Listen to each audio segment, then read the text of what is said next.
ევედრება ადამიანს შვილი განმიკურნა და ნახეთ უფალი რას ამბობს. ხოი ნათესავი ურწმუნო.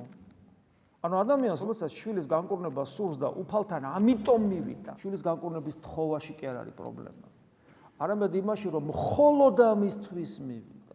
მხოლოდ ეს იყო мотиваცია. მას სხვა ინტერესი არ აქვს. გარდა იმისა, რომ შვილი განიკურნოს. ღმერთი ჩამოყავს ექიმამდე. ექიმია რა, ექიმია.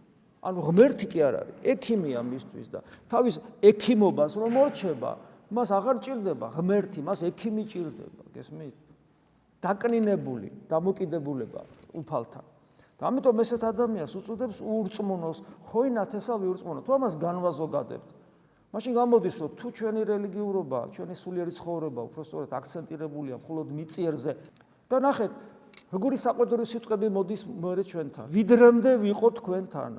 ვიდრემდე თავს ვიდებდე თქვენს, აი მე თავი შეიძლება მორწმუნე მგონია, ჩემი ღმერთთან ურთიერთობის მთელი არსებით მოტივირებული ვარ მიწიერი პრობლემების მოგვარებისთვის, ღმერთთან ურთიერთობაში თუ ლოცვებს ვკითხულობ, არ მესმის რას ვკითხულობ და მივაფუჩეჩებ, როგორც აი მოშიებული ადამიანი მამაო ჩვენოს რო ამბობს ლოცვის წინ ფორმალურად და რას ამბობს იმ სიტყვების საერთოდ არ ესმის, თავარი წინ კაი გემრიელი საჭმელია დევს, ანუ შეპყრობილია საჭმლის სურვილით, ამას ცუდი არაფერი არის, ხშია ჭამე, მაგრამ როცა მამაო ჩვენოს ამბობ, მამაო ჩვენო არ შეიძლება ეს ზედაპირულად თქვა, ყოველთვის უნდა ეცადო, შენი შვილებრივი ურთიერთობა გაასწორო ღმერთთან და მე მართლაც მადლიერებით მიიღო მისგან გამოგზავნილი სასდელი და ასევეა ყველაფერში, დილა-საღამოს ლოცვები იქნება ეს თუ წირვის მსახურების თუ ყველგან ესია, ჩვენ ასე აფუჩეჩებთ, ეს არ გვესმის. უფალმა პირდაპირ გითხრა მიწიერ საფრთხოვარზე, რომ წარმართი ხო არა ხარ? რამდენჯერ უნდა მითხრა, არ ვიცი, რა გჭირდება?